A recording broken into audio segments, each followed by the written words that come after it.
और दोस्तों स्वागत है आप सबको आज की क्लास में। आज हम लोग जो नए टॉपिक स्टार्ट किए हैं उसके आगे का क्वेश्चन कंटिन्यू करेंगे। इस टॉपिक से हम लोगों ने लगभग 50 क्वेश्चन कर चुके हैं। यहाँ तक हम लोगों का क्वेश्चन हो चुका है। आज इससे आगे का क्वेश्चन देखने जा रहे हैं और बहुत ही इम्पोर्टेंट क्वेश्चन है आपके एग्ज़ाम के व्यू से। जो भी अभ्यर्थी अभी तक क्लास में नहीं ज्वाइन किए हैं, जो भी स्टूडेंट एएनएम, जीएनएम और ड्रेसर वाले हैं, क्लास में ज़रूर ज्वाइन हो जाइएगा। आप जैसे ही क्लास में जुड़ते हैं, जिस भी क्लास के लिए जुड़ते हैं उसका नोट्स आपको मिल जाएंगे और क्लासेस डेली तो आपको मिलेंगे ही। इस नंबर पर कॉल करके व्हाट्सएप करके आप लोग क्लास में ज़रूर जुड़ जाइएगा। 70 50 87 29 96। बहुत सारे स्टूडेंट क्लास में ज्वाइन भी है और जो अभी तक नहीं ज्वाइन किए हैं ज्वाइन कर लीजिएगा। जो नया टॉपिक स्टार्ट हुए हैं और आपको जो भी डाउट होंगे वो सारे बताए जाते हैं। साथ ही जब तक आपका एग्ज़ाम होंगे और उस समय तक आपको एक बार रिवाइज भी करवा दिया जाएगा। इसलिए अभी से आप लोग क्लास में जुड़े रहिएगा तो बहुत ही फ़ायदे होंगे आपके तैयारी को लेकर और निश्चित रूप से आपका एग्ज़ाम निकलेगा। आज का क्वेश्चन हम लोगों को यहाँ से होगा। कह रहा है कि निम्नलिखित में से कौन सा कारक बाजपन के लिए जिम्मेदार नहीं है। कह रहा है इसमें से कौन सा ऐसा कारक है जो बाजपन के लिए जिम्मेदार नहीं है। यहाँ पे ठीक से पढ़िएगा, नहीं तो ऐसे में एग्ज़ाम हॉल में गलतियाँ कर देते हैं। नहीं, जहाँ पर भी लगा रहेगा उसमें थोड़ा सा सोच लीजिएगा कि कह रहा है जिम्मेदार है या नहीं है, क्योंकि इस टाइप से क्वेश्चन आते हैं तो देखता है कि बाजपन के लिए जिम्मेदार और उसके लिए मतलब कि आंसर कर देते हैं। लेकिन यहाँ पर लिखा क्या है कि उसका जो जिम्मेदार नहीं है उसके बारे में बताना है। जैसे क्या है, शाब्दिक चरण दोष, तो ये जिम्मेदार होते हैं, तो ये गलत हो गया। तीव्र रेट्रोवर्टेड गर्भाशय, ये भी बाजपन के लिए क्या है, जिम्मेदार होते हैं, तो ये भी गलत हो गया। आपको ऐसा ऑप्शन खोजना है जो जिम्मेदार नहीं है। अगला है कि एंटवर्टेड गर्भाशय। इन्वर्टेड जो गर्भाशय होते हैं ये मतलब कि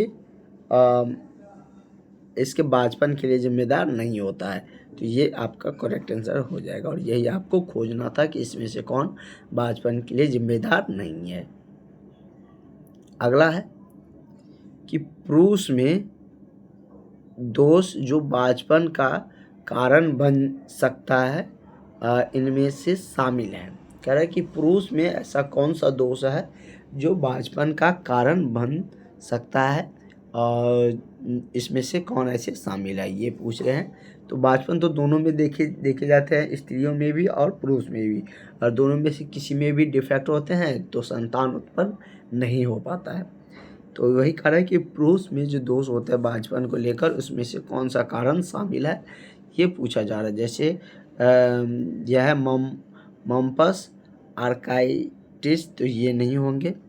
दूसरा दिया गया है कि अंडकोशीय तापमान में वृद्धि, तो ये भी उतना जो इम्पैक्टफुल इसका रीजन नहीं है। तीसरा है मतलब कि इसका रीजन में ये भी शामिल है, लेकिन आपको कह रहा है क्या कि मतलब कि उसका दोष को खोजना है, तो ये भी तो उसका मतलब कि रीजन है, लेकिन कह सकते हैं कि उससे ज़्यादा तो ये इम्पैक्टफुल है और उससे भी ज़्यादा आपको क्या है कि अवरोह क्या है परीक्षण। तो ये तीनों मतलब क्या है कि मतलब कि पुरुष में जो बाजपन का कारण है उसके लिए जिम्मेदार कारक है, तो इसलिए इसका करेक्ट आंसर क्या हो जाएगा, ये तीनों हो जाएगा, all of these. Correct answer आपका ऑल ऑफ दीज हो जाएगा। अगला है कि गोनाडोट्रोफिन की कमी से, ये क्वेश्चन एक बार हम लोग कर भी चुके थे।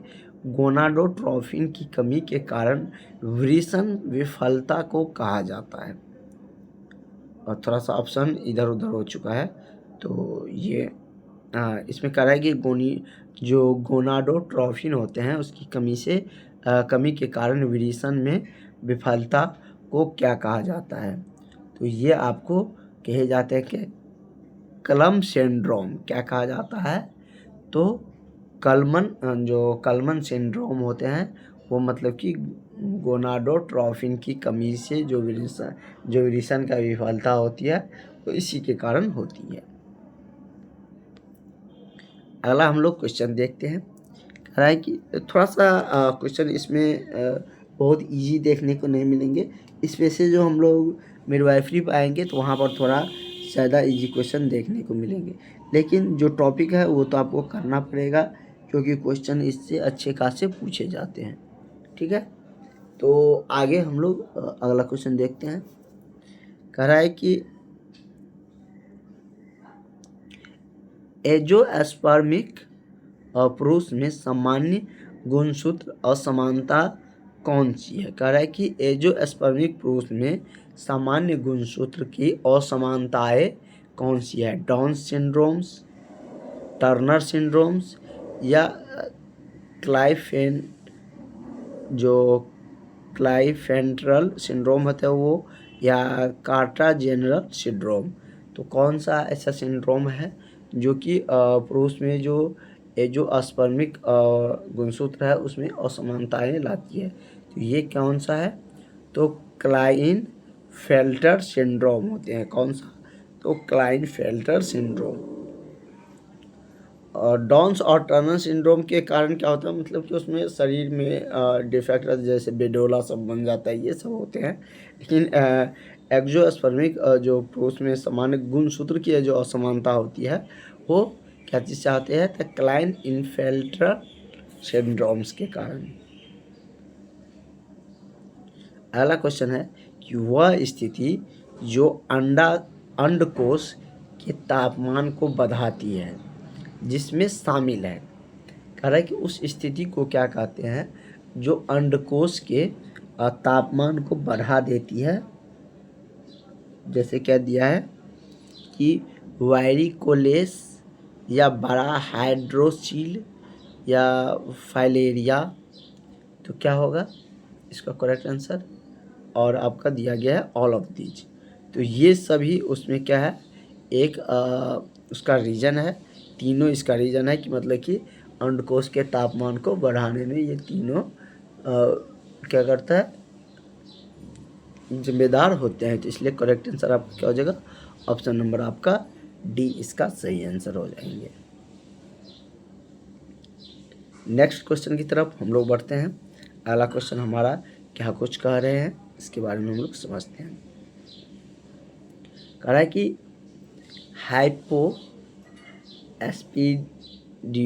एस्पीडियासो के साथ जो AML है वो क्या होती है? AML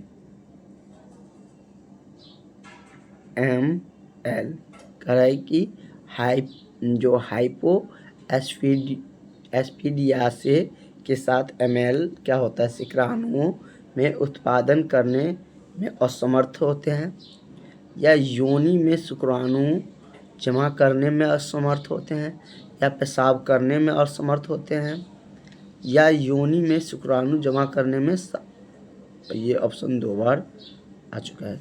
तो इसका करेक्ट आंसर क्या हो जाएगा? ऑप्शन नंबर डी हो जाएगा, कि मतलब कि योनि में ये शुक्राणु को जमा करने में असमर्थ होते हैं, मतलब कि योनि में शुक्राणु को जमा नहीं कर पाते हैं। और जब योनि में शुक्राणु नहीं जमा हो पाएंगे तो गर्भधारण हो ही नहीं पाएगा। ठीक है, तो करेक्ट आंसर आपका ऑप्शन नंबर डी हो जाएगा। नेक्स्ट क्वेश्चन हम लोग देखते हैं कि जन्मजात कारक रिलीज को बांझपन के लिए जिम्मेदार है, इसमें से शामिल है। कह रहा है कि जन्मजात कारक रिलीज को बांझपन के लिए जिम्मेदार में से कौन है? अंडकोश का उतरना, या हाइपो एस्पीडियास, या कार्टिजेनर सिंड्रोम्स, या ऑल ऑफ दीज, इनमें से सभी। क्या हो जाएगा? तो ये सभी जन्मजात कारक है जो कि बांझपन के लिए जिम्मेदार होते हैं। तो करेक्ट आंसर क्या हो जाएगा? ऑप्शन नंबर आपका डी हो जाएगा। अगला क्वेश्चन हम लोग देखते हैं। अगला क्वेश्चन क्या कह रहा है कि कार्टाजेनर सिंड्रोम क्या होता है? क्या कह रहा है कि कार्टाजेनर जो सिंड्रोम है वो क्या होता है? शुक्राणु का अत्यधिक उत्पादन करता है, या शुक्राणु गतिशील की चिल्ली फंक्शन का नुकसान करता है, या शुक्राणु की जो डिंब में प्रवेश करने की क्षमता बढ़ा देती है, या शुक्राणु को प्राप्त करने के लिए योनि का जो निकल की क्षमता होती है निकालने की, वो बढ़ा देती है। इसका करेक्ट आंसर क्या हो जाएगा? मतलब कि ये जो कार्टा जेनर सिंड्रोम होती है वो शुक्राणु गतिशीलता के जो चिल्ली फंक्शन होती है उसको नुकसान करता है। तो करेक्ट आंसर आपका ऑप्शन नंबर बी हो जाएगा। और 59 नंबर क्वेश्चन यहीं से स्टार्ट है कि कुल बाझपन में कितने मामलों में पुरुष जिम्मेदार होते हैं? कुल बाझपन का मतलब समझ सकते हैं कि मतलब क्या, बाझपन तो दोनों से आते हैं, या तो पुरुष और महिला दोनों से। कारण कि कुल बाझपन जो देखा जाता है उसमें पुरुष कितने जिम्मेदार होते हैं और स्त्रियां कितने जिम्मेदार होते हैं, ये आपसे पूछा जा रहा है। तो पहला है कि पुरुष कुल मामले का 8 से 10%, या 20 से 25%, या 30 से 40%, या 50 से 60%। तो पुरुष कितना जिम्मेदार होते हैं बाझपन के लिए? तो ये 30 से 40% होते हैं। कितना? 30 से 40%। और बाकी स्त्रियां जिम्मेदार होती है बाझपन के लिए। ठीक है।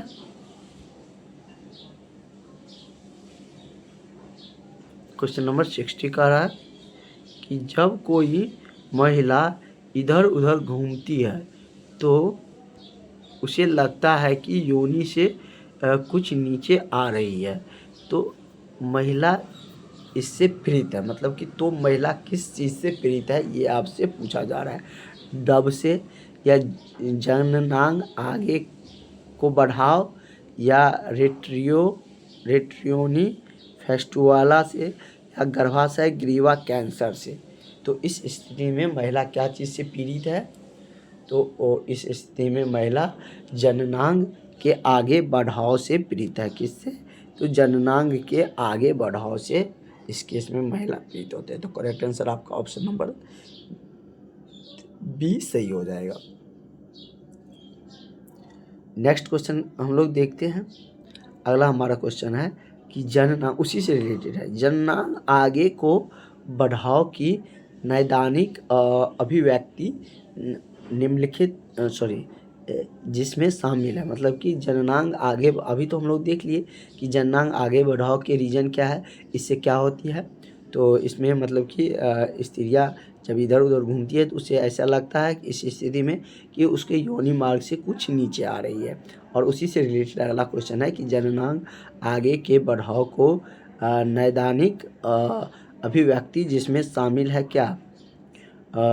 डिसूरिया, या पीठ दर्द, या मल त्याग में कठिनाई, या इनमें से सभी। तो इस केस में ये सभी मतलब कि शामिल है। यदि जननांग आगे की ओर बढ़ाव हो जाते हैं तो डिसूरिया भी होते हैं, पीठ दर्द भी होते हैं, मल त्याग करने में भी कठिनाई होती है। तो इसका करेक्ट आंसर क्या हो जाएगा? ऑप्शन नंबर आपका डी हो जाएगा। इसमें मेनली आपको डिफेक्ट्स को लेकर ही ज़्यादातर क्वेश्चन देखने को मिल रहे हैं कि किस डिफेक्ट्स का क्या कारण है और इससे क्या होते हैं। ये सब से रिलेटेड आपको यहाँ पर देखने को मिल रहा है। और वही मिडवाइफरी में उसका डिटेल्स जानने को हमें मिलते हैं। तो मिडवाइफरी का भी कुछ क्वेश्चन आप लोग करे हुए हैं, जो पुराना स्टूडेंट है और जो नए हैं उसको तो मिडवाइफरी का भी सारा क्वेश्चन करवाएंगे ही। और जो अभी तक क्लास नहीं जुड़े हैं, क्लास में जुड़ जाइएगा। आपको क्लास में जुड़ने से बेनिफिट होंगे कि सारे टॉपिक वाइज आपको प्रत्येक दिन क्वेश्चन मिलते हैं। क्लासेज होते हैं प्रत्येक दिन। आपको जिस भी क्लास के लिए ज्वाइन करते हैं, एएनएम, जीएनएम या ड्रेसर के लिए, तो उसका नोट्स आपको मिल जाते हैं, जिससे कि आपकी प्रॉपर तैयारी हो पाती है और आप अच्छे ढंग से तैयारी करते हुए आगे बढ़ते हैं और निश्चित रूप से आपको सफलता मिलते हैं। क्योंकि पिछले बार भी बीटीएससी में बहुत सारे स्टूडेंटों का रिजल्ट हुआ था हमारे यहाँ से। इसलिए बार बार आप लोगों को कहते हैं कि अगर रिजल्ट चाहिए तो आप लोग क्लास में जुड़ जाइए, वहाँ पर प्रॉपर आपकी तैयारियाँ अच्छे से हो पाती है। अगला है कि गर्भाशय आगे को बढ़ाव का वह प्रकार जिसमें गर्भाशय का शरीर प्रवेश द्वार से बाहर निकलता है। कह रहा है कि गर्भाशय आगे को जो बढ़ाव होती है वह प्रकार जिसमें कि जो गर्भाशय है वो शरीर प्रवेश द्वार से बाहर निकलता है, इसको क्या कहते हैं? पहला डिग्री, दूसरी, तीसरी या चौथी डिग्री। तो उसे दूसरी डिग्री से जानते हैं। किस चीज़ से? तो दूसरी डिग्री से उसे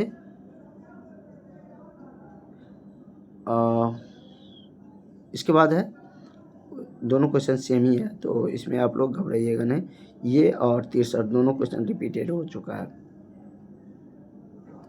अगला क्वेश्चन है कि निम्नलिखित में से कौन सा जननांग आगे बढ़ने में सबसे महत्वपूर्ण अधिग्रहित जो पूर्वगामी कारक है? कह रहा है कि इनमें से कौन सा ऐसा कारण है जो जननांग को आगे बढ़ने में सबसे महत्वपूर्ण अधिग्रहित पूर्वगामी कारक होते हैं? योनि प्रसव के दौरान सहायक संरचना में चोट, या गर्भाशय की सहायक संरचना की जन्मजात अधिग्रहित कमजोरी, या कुपोषण का शिकार, या गर्भाशय का बढ़ा हुआ वजन। तो किस कारण से ये होती है? इसका मेन रीजन है योनि प्रसव। क्या है? योनि प्रसव के दौरान सहायक संरचना में चोट। ठीक है, तो करेक्ट आंसर आपका, इसका करेक्ट आंसर आपका ऑप्शन नंबर ए सही हो जाएगा। नेक्स्ट क्वेश्चन हम लोग करते हैं। अगला क्वेश्चन हमारा है क्या कह रहा है कि जननांग से लेकर बहुत सारे क्वेश्चन आ रहे हैं, तो उसको अच्छा से कवर करिएगा। जिस पॉइंट से भी ज़्यादा क्वेश्चन बन रहे हैं तो वो इम्पोर्टेंट पॉइंट रहते हैं, उसको आपको अच्छे से समझ के अच्छा सारा क्वेश्चन करना होता है। कौन सा क्वेश्चन आपके एग्ज़ाम में आ जाएगा उसके लिए आपको पूरी तैयार रहना है, पूरे सारे क्वेश्चन को कवर करना है। कह रहा है कि जननांग आगे को बढ़ने के लिए जिम्मेदार जो एटियोलॉजिकल कारक इनमें जिसमें निम्नलिखित शामिल है: रज्जु निवृत्ति के बाद शेष या पेट के अंदर दबाव में वृद्धि, गर्भाशय में वजन की कमी, या गर्भाशय क्या कर रहा है कि गर्भाशय की सहायक संरचना की जन्मजात कमजोरी। तो ये इसका क्या रीजन है? तो ये मतलब कि आपका गर्भाशय वजन का कम होना इसका क्या है? कारक है। ठीक है, तो करेक्ट आंसर आपका ऑप्शन नंबर सी हो जाएगा। गर्भाशय का कम होना इसका मेन जिम्मेदार या मेन कारक है। नेक्स्ट क्वेश्चन के तरफ चलते हैं। क्वेश्चन नंबर 66 होगा। ठीक है, कह रहा है कि वह संरचना जो गर्भाशय को खेल प्रदान करती है जिसमें शामिल है। तो देखिए, वह संरचना जो गर्भाशय को खेल प्रदान करती है, जैसे कि गोल लिगामेंट या चौड़ा लिगामेंट, या गर्भाशय ग्रीवा, योनि जंक्शन, या उपयुक्त सभी। तो क्या हो जाए? तो ये सभी गर्भाशय को खेल प्रदान करती है। कौन कौन? जो गोल लिगामेंट होता है वो, चौड़ी लिगामेंट भी, गर्भाशय ग्रीवा, योनि जंक्शन भी, और इसलिए इसका correct answer option number D हो जाएगा। नेक्स्ट है गर्भाशय की सामान्य स्थिति श्रोणि गुहा में होती है क्या? तो गर्भाशय की सामान्य स्थिति में श्रोणि गुहा में एंट्रोवर्टेड और एंटीफ्लेक्स्ड होते हैं। क्या होता है? एंट्रोवर्टेड और एंटीफ्लेक्स्ड होते हैं। तो करेक्ट आंसर आपका ऑप्शन नंबर क्या हो जाएगा? डी हो जाएगा। इसमें थोड़ा सा नाम कठिन लगता है तो इसको आराम से धीरे से पढ़िए, 2 बार रिवाइज करिए। जो कठिन लगता है उसको 2 बार 3 बार पढ़िए, क्योंकि जो कठिन है उसको तो छोड़ तो सकते नहीं, उससे भी क्वेश्चन आते हैं, अच्छे खासे क्वेश्चन आते हैं, और धीरे धीरे आपको क्वेश्चन का लेवल ईजी हो जाएगा। सारा हम लोगों का हार्ड क्वेश्चन आ चुका है, अब क्वेश्चन धीरे धीरे आसान ही आएगा। कह रहा है कि वह स्थिति जिसमें पूरा गर्भाशय जन्म नहर की लंबी धुरी के संबंध में पीछे की ओर मुड़ जाती है। तो जैसे नहर क्या होता है कि लंबी धुरी की जैसे मतलब कि कहीं मुड़ जाता है, तो उसी तरह कह रहा है कि वो स्थिति जिसमें पूरा गर्भाशय जन्म नहर की लंबी धुरी के संबंध में पीछे की ओर मुड़ जाता है, तो उसको क्या कहते हैं? गर्भाशय रेट्रो संस्करण, या गर्भाशय एंट्रोवर्सन, या गर्भाशय की आगे की ओर खिसकना, या गर्भाशय की एंटी फ्लैक्शन। तो इसका क्या रीजन है? इसका मेन रीजन है गर्भाशय का रेट्रो संस्करण। तो क्या हो जाएगा करेक्ट आंसर? उसको कहा जाता है क्या? तो गर्भाशय का रेट्रो संस्करण। करेक्ट आंसर ऑप्शन नंबर आपका ए इसका सही आंसर हो जाएगा। नेक्स्ट क्वेश्चन हम लोग करते हैं। कह रहा है कि योनि, क्या कह रहा है कि योनि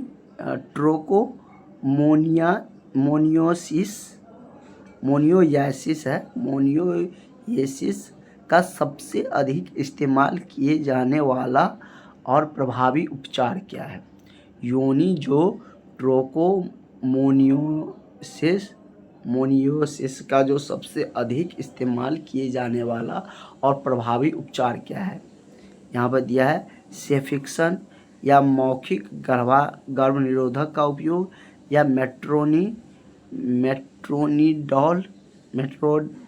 मेट्रोनिडाजोल, या जेंटामाइसिन।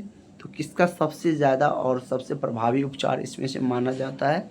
तो ये आपको मेट्रोनिडाजोल को सबसे प्रभावी और क्या, तो सबसे ज़्यादा इस्तेमाल किए जाने वाले इसे माना जाता है उपचार। तो करेक्ट आंसर आपका ऑप्शन नंबर सी सही हो जाएगा। नेक्स्ट और लास्ट क्वेश्चन हम लोग देखते हैं क्या कह रहा है। कह रहा है कि गर्भाशय की सूजन को क्या कहा जाता है? अंडाशय की सूजन को कहा जाता है, मतलब कि क्या कहा जाता है ये पूछ रहा है। दिया है कि उफोराइटिस, या हाइड्रोसील, या स्लीपिंगटिस, या उफोरेक्टोमी। तो उसको क्या कहा जाता है? तो अंडाशय की सूजन को कहा जाता है उफोराइटिस। क्या कहा जाता है? उफोराइटिस। तो करेक्ट आंसर आपका ऑप्शन नंबर ए सही हो जाएगा। तो इससे आगे की क्वेश्चन हम लोग नेक्स्ट क्लास में कंटिन्यू करेंगे। तो फिलहाल आज हम लोग यहाँ तक क्वेश्चन 70 तक कर चुके हैं, 70 क्वेश्चन इस टॉपिक का। इसका और जो क्वेश्चन बचे हैं उसको आगे क्लास में कंटिन्यू करेंगे।